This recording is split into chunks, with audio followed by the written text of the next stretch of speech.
Thank you, Lord Jesus. If it had not been you being on my side, Asha. If it had not been you, thank you, Lord Jesus.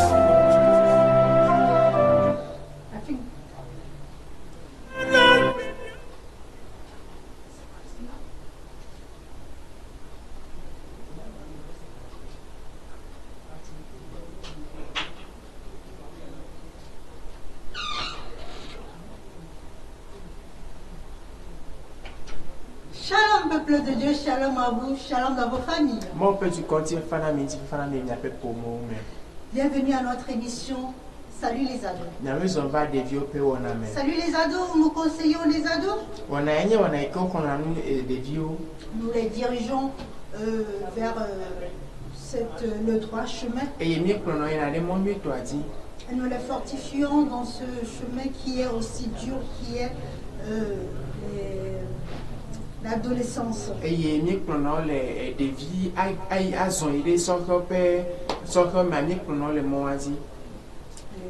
Amen. Nous saluons tous les ados qui nous regardent. Nous saluons les parents. Nous saluons les hommes de Dieu. Nous saluons notre pasteur Afolabi qui nous accueille dans ses locaux. La dernière fois, nous avons parlé des blessures de rejet. Aujourd'hui, nous allons parler des blessures d'injustice. Les blessures d'injustice qui sont à peu près pareilles que les blessures de rejet.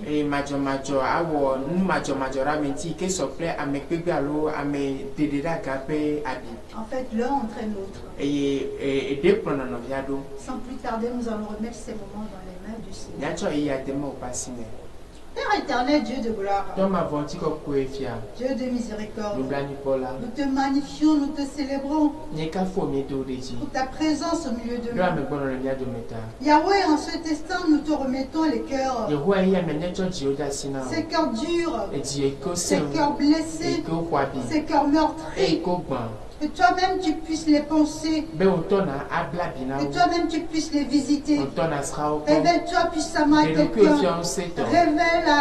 Relève quelqu'un. Et fais du bien à quelqu'un. Merci Père éternel. Parce que oui, ce soir nous allons passer de moments merveilleux en ton présence. Merci pour les grâces qui vont encore pleuvoir tout à l'heure. Merci parce que tu vas encore te révéler à quelqu'un. Gloire, louange, Alléluia. Amen. Je suis la servante de Dieu à l'école avec l'évangéliste Dobeda. Donc, nous avons vu la dernière fois dans le verset de Ézéchiel 36, verset 26.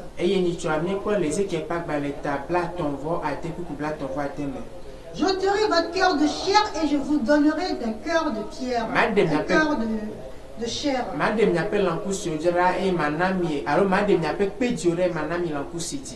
J'ôterai votre cœur de pierre et je vous donnerai un cœur de chair. Donc, comme je l'ai dit tout à l'heure, aujourd'hui nous allons parler des blessures d'injustice.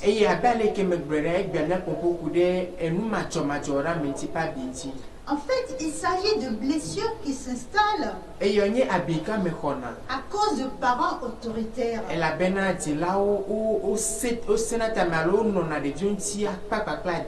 Lorsque le parent est froid, distant, et en même temps, il s'agit du parent de même sexe.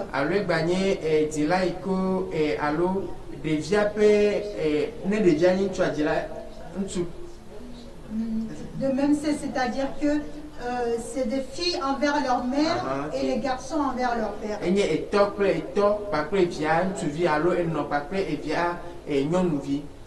Il s'agit de parents qui n'ont pas su donner leur amour à leur enfant. Pourquoi? Parce qu'eux-mêmes n'en ont pas reçu. Parce qu'on ne peut pas donner ce qu'on ne reçoit pas. Donc, la blessure d'injustice est intimement liée aux blessures de rejet.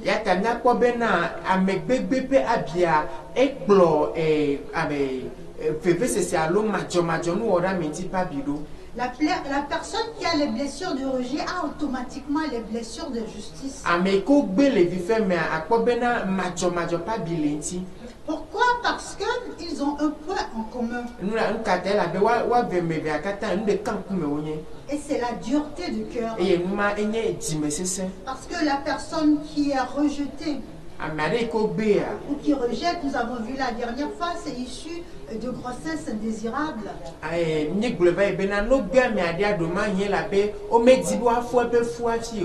Donc cette personne a le cœur dur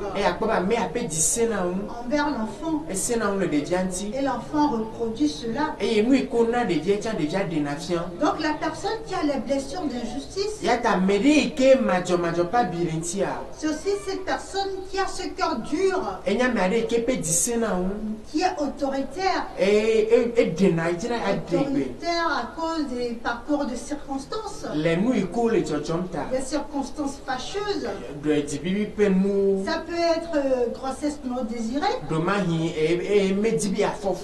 Comme alors quelque chose qui reçoit du père. Cela veut dire que ça peut être aussi héréditaire. La dernière fois, nous avons vu que les blessures sont d'origine en deux principales causes.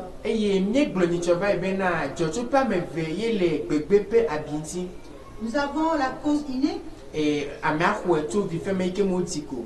la cause nous avons la cause innée et ce que l'on acquiert avec la vie, au cours de la vie. Donc ce qui est inné, c'est ce qu'on a.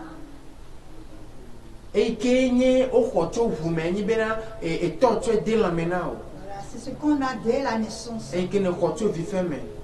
Donc ce que l'on reçoit par parcours de circonstances, ce sont les blessures acquises par accident, ou alors on a contracté une maladie, une pathologie, ou alors on a eu un trouble psychosomatique. Tout ça peut donner, peut occasionner des blessures acquises. Alléluia. Amen. Donc la dureté du cœur, c'est l'élément clé, l'élément principal de la blessure d'injustice. Dans la Bible, nous verrons un personnage assez capital qui a eu cette blessure.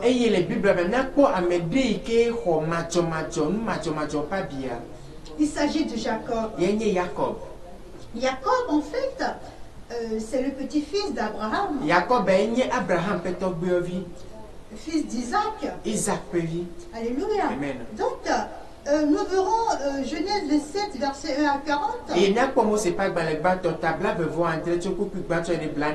Il s'agit de Jacob et de Laban. Jacob a volé l'identité de son frère. Il a volé son droit d'aînesse. Et qu'est-ce qui s'est passé? À son tour, il s'est fait exploiter par son oncle Laban.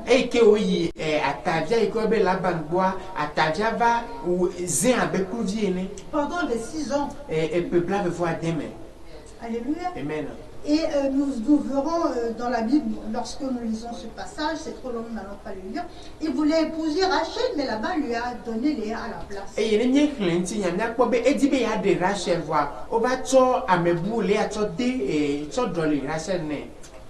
Les blessures d'injustice, l'enfant qui contracte ces blessures a du mal à avancer.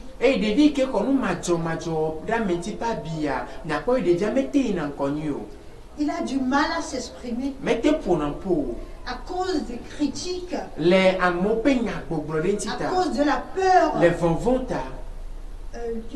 qu'il éprouve face à l'autorité de la personne adverse.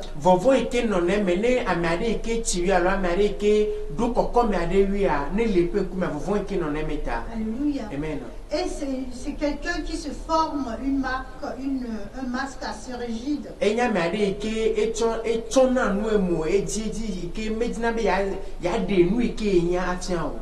Pourquoi a du mal à s'exprimer? Nous verrons là, c'est quelqu'un qui vit les mêmes choses à répétition.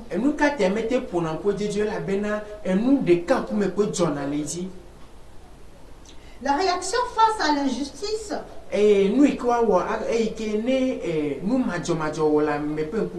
consiste à se couper des ressentis.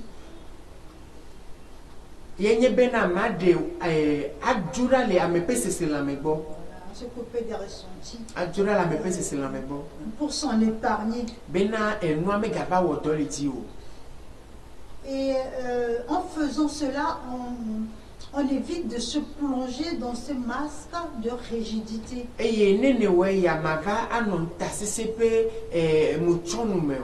C'est quelqu'un qui est très sensible intérieurement.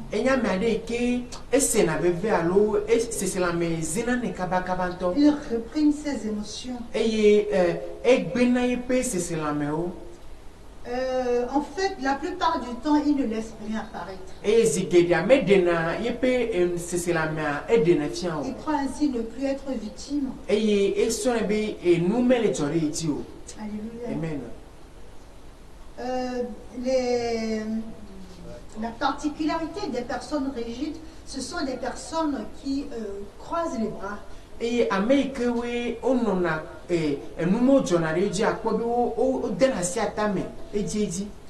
Cela veut dire qu'il bloque le plexus solaire qui est là.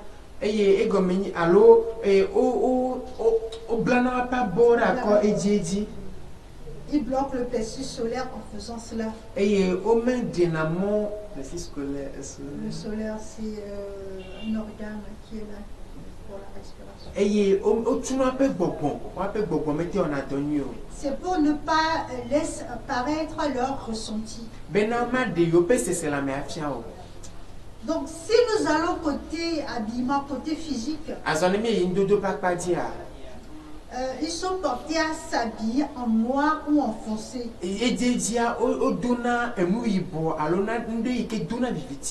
Pour cacher leur vulnérabilité.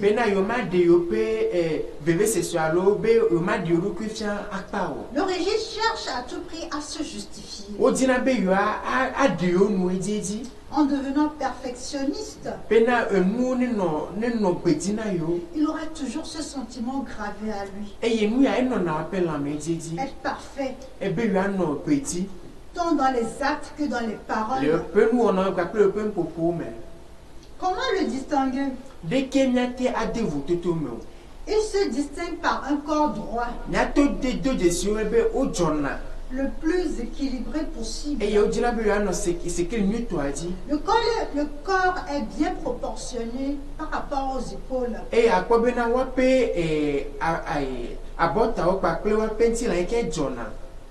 De tous les blessés, c'est lui qui a peur de prendre du poids.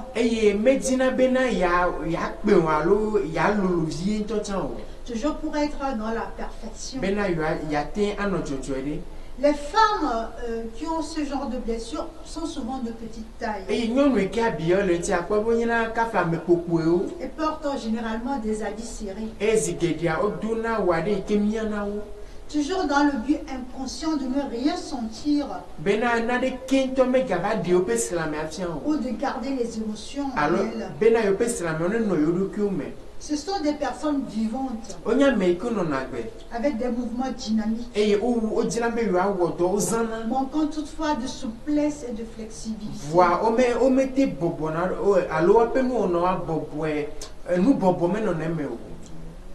Le regard est brillant. La mâchoire serrée.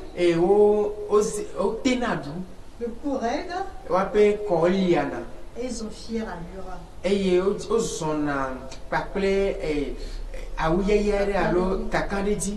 Ce sont des personnes qui sont vraiment exigeantes envers elles-mêmes et envers les autres. Elles ont une grande capacité à se contrôler, s'imposer à des tâches, s'imposer des tâches. Ils recherchent tellement la perfection qu'ils ne cherchent jamais à s'arrêter, s'amuser ou alors même se reposer. Ils se croient obligés de toujours être dans l'action et ont du mal à se reposer. Rarement ils partent en vacances. Pour eux, c'est du luxe.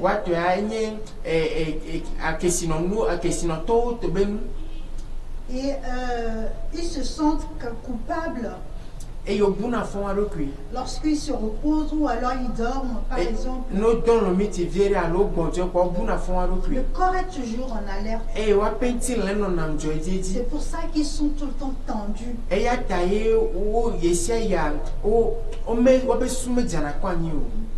Ils sont tout le temps tendus et ils craquent nerveusement. Ils demandent rarement de l'aide. Parce que pour eux, déléguer, c'est une sorte de faiblesse. Donc,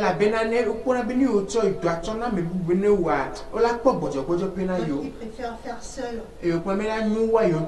Assumer seul leurs responsabilités. Et c'est pour cela que la plupart du temps, ils ont le burn-out. Le burn-out, dépression, c'est une sorte de dépression. Ils ont le surménage. Ou alors l'épuisement des glandes surrénales.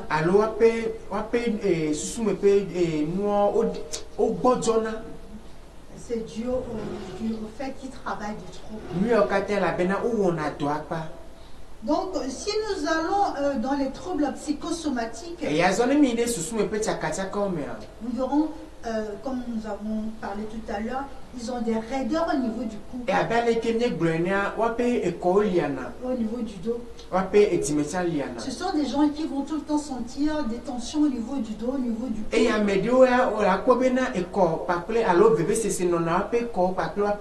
même au niveau des épaules, sans en comprendre les raisons. Et ce qui est bien pour eux, ce sont les massages. Pour pouvoir détendre les muscles. Ce sont des personnes qui sont souvent constipées à cause de la difficulté à lâcher prise. Ils ont des problèmes de peau, peau sèche, ou alors boutons au niveau du visage à cause du stress. Ils ont beaucoup d'insomnie, car pour eux se reposer, c'est une perte de temps. Alléluia. Amen. Donc, ils ne se rendent pas compte qu'en agissant ainsi, ils sont injustes envers eux-mêmes à cause du traitement qui s'impose et à cause des émotions qu'ils intériorisent.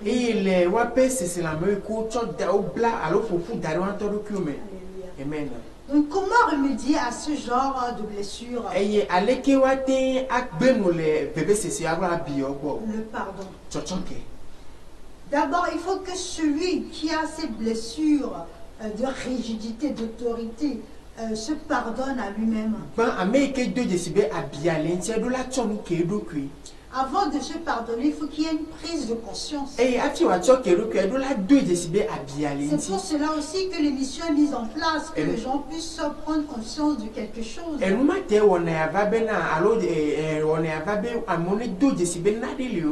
Donc lorsque tu regardes, tu écoutes ces caractéristiques, prends-les un à un et identifie-toi à eux. Est-ce que cela te correspond? Est-ce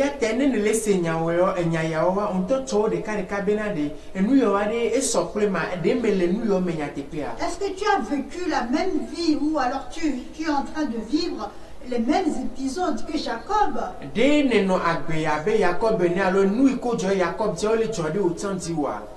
Qui a volé le droit de naissance à son frère et qui par la suite se fait aussi avoir. Jacob est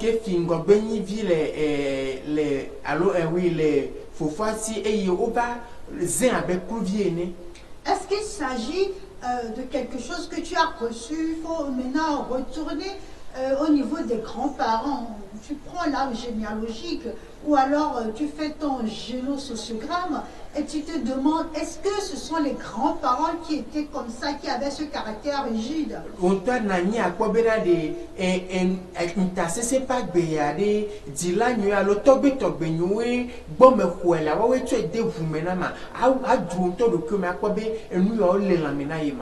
Voilà, faire la distinction. Est-ce qu'il s'agit de blessures acquises par les arrières grands-parents ou alors par les parents?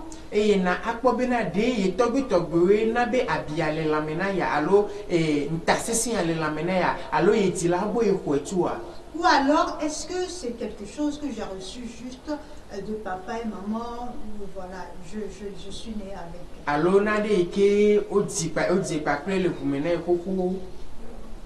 S'il s'agit de blessures acquises ou innées, une fois que tu as identifié, il faut que tu puisses pardonner.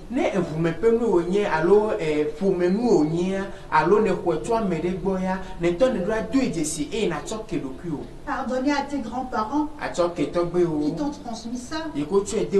Ou alors pardonner à ton père ou alors à ta mère qui a été rigide envers toi. Et par la suite, prendre la ferme résolution de se pardonner à soi-même. Et c'est par le Saint-Esprit, par le pouvoir du Saint-Esprit qu'on peut se pardonner.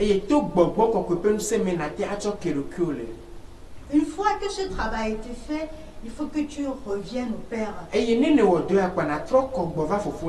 Par la repentance. Il faut que tu te laisses envahir par l'Esprit Saint. C'est lui qui fait le travail en toi. Parce qu'en fait, lui te remplit de son amour. Et c'est l'amour qui guérit. Et c'est l'amour qui restaure. Et c'est l'amour qui te restitue ta vie. Et c'est là que tu recommences une nouvelle vie. Amen. Mais alors si tu ne fais pas ce travail, tu ne pourras pas. Il faut coûte que coûte que tu remontes à la source, que tu pardonnes à ce pardon. Et que tu te pardonnes. Amen. Donc nous allons prier pour toutes ces personnes qui vivent ce moment, ces blessures intenses ou alors qui ont vécu et qui ne savent plus où se donner la tête. Ce qu'il faut savoir, c'est lorsque vous êtes ado et que vous ne prenez pas conscience de ça ou alors que vous ne prenez pas soin de ces blessures.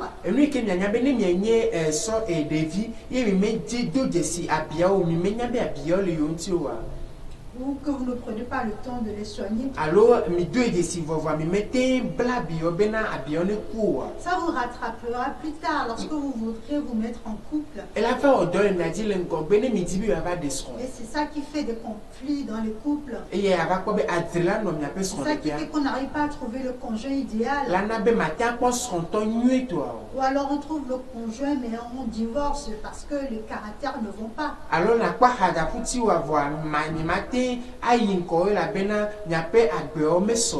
C'est à cause de la rigidité du cœur. C'est à cause de la dureté, de la sévérité du cœur. Alléluia. Donc nous allons remettre ces instants dans les mains du Seigneur. Qu'il puisse adoucir ces cœurs. Et les remplir de ça, de sœur. Amen. Père éternel, Dieu de gloire, Dieu de miséricorde, nous te magnifions, nous te célébrons pour ta présence au milieu de nous. Père éternel, nous te prions de pouvoir localiser tous ces cœurs qui souffrent, de pouvoir localiser ces cœurs durs, ces cœurs rigides, ces cœurs solitaires, ces cœurs blessés, ces cœurs qui souffrent, qui n'en peuvent plus, qui hurlent en ce moment à ma Père. Oh Yahweh, aie pitié d'eux, remplis-les de toi. Touche leur cœur, un attouchement spécial de leur cœur, un attouchement spécial de ta main pour leur faire du bien. Ramène du miel dans leur cœur, que ta douceur puisse les envahir en cet instant, que ta douceur puisse les embraser, afin qu'ils puissent savoir qu'il y a un Dieu qui les aime. Remplis-les de ton amour, l'amour d'Agao, qui pourra les transformer, qui pourra leur permettre de s'aimer à nouveau, qui pourra permettre à d'autres personnes de les aimer à nouveau, afin que ta gloire puisse se révéler à travers ces personnes. Oh Yahweh, révèle-toi puissamment, fais ton œuvre et souffle sur tous ces cœurs. Gloire, louange, Shalom, peuple de Dieu. Et nous vous disons à la prochaine fois. Salut les ados.